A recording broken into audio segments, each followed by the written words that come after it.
Ladies and gents, welcome back to another video. In front of us here is a small package, and inside of it is supposed to be an iPhone 7. This one should be running iOS 10 based on the listing photos. Let's get it opened up, see what's inside, and find out what condition our iPhone 7 is in.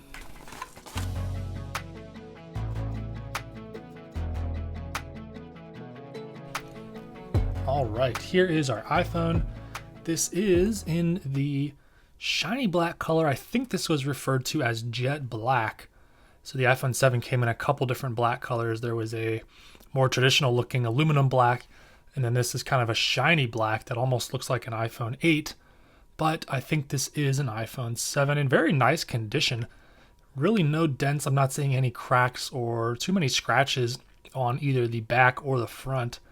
Let's get this thing powered on and see if it needs a charge, and it does not. Let's go ahead and get that display cleaned up a little bit and see just how nice or how not nice our display is here on our iPhone 7.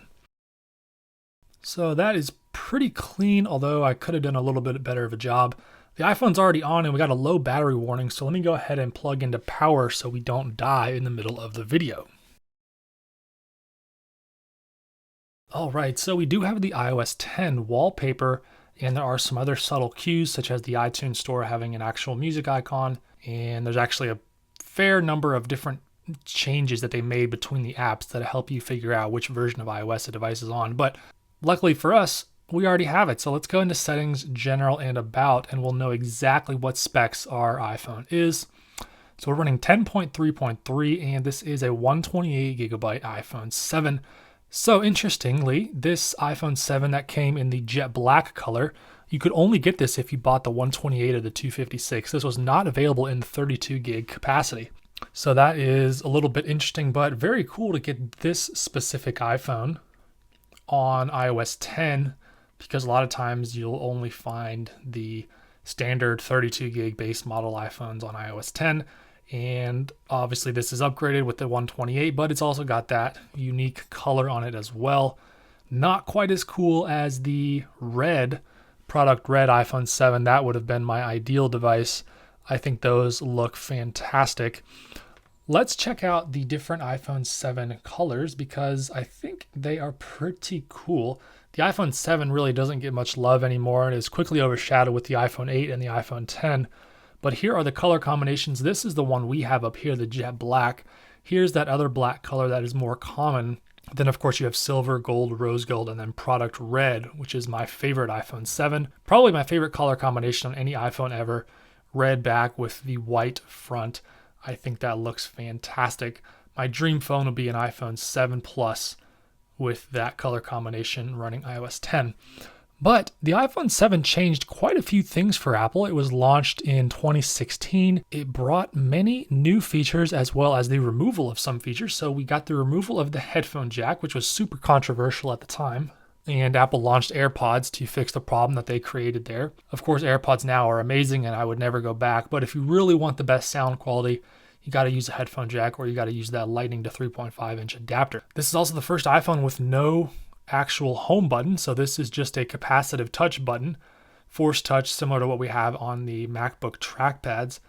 But let me see if I can find the ability to change the home button just like that. We can actually adjust the sensitivity and how much force is required to push down to get it to click. This was a first here in the iPhone 7. The 7 launched alongside the 7 Plus, and the 7 Plus got that dual camera for the first time, as well as 3 gigabytes of RAM for the first time. The iPhone 7 here only has 2 gigabytes, but it does actually get optical image stabilization here on our camera. That was a first for the base, smaller 4.7 inch display. This phone's capable of recording 4K at 30 FPS. The iPhone 8, which came out a year later, would gain support for 4K 60. So iPhone 6s and iPhone 7 are stuck at 4K 30, but they can do 1080p at 120 FPS slow motion as well as 720 at 240. Now, this was also the first iPhone that has water resistance, so I forget what it's rated for. I think it is 1 meter or 3 feet at 30 minutes of submersion time. It's supposed to be able to retain its integrity in that much water. Obviously, we're not going to test that out, especially on a device like this. But for the most part, as these devices wear out over time, those water seals become less and less effective. Now, heading into the App Store, that actually loads really quickly. And I think the iOS 10 App Store is working great because of iOS 10 being a version that a lot of devices ended their support on, such as the iPhone 5, iPhone 5C, and the iPad 4th gen ended support on iOS 10. So it seems like that is working just fine. iTunes is working as well. We already did Safari. Let's try out Siri. Probably going to have to turn that on. A lot of times when I buy these, Siri has been disabled or turned off, and I have to go in and manually turn it on. Looks like it already is on. So we'll go ahead and try out Siri. What's the weather this week in Pyongyang, North Korea?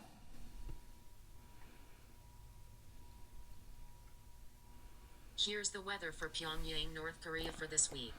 So there we go. I'm headed over here for business in the next week. So actually pretty warm. I was expecting a little cooler temperatures, but weather looks good there. And of course, Siri is working on the iPhone 7 as well. This thing's actually really hot. I know you guys aren't going to be able to feel that through the camera, but I guess it's charging. I've got it plugged into a 12-watt USB adapter, so it is technically fast charging, but this device is actually very warm to the touch. That is going to basically do it. I don't know what the differences for iOS 10 are. I know they adjusted Control Center here, which I don't like. I don't like having to swipe between the pages. They should have just left everything on the same page there. We'll head into settings here and check out the iOS 10 wallpapers.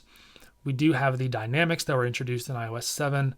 We've got some still photos there from all the way back. I guess this is iOS 8 when this came out, and then we have the iOS 9 and then the iOS 10 stock wallpaper, which I don't really like for some reason. And then we have our iPhone. Actually, these are from the iPad Pro, and then these are the actual iPhone 7 wallpapers.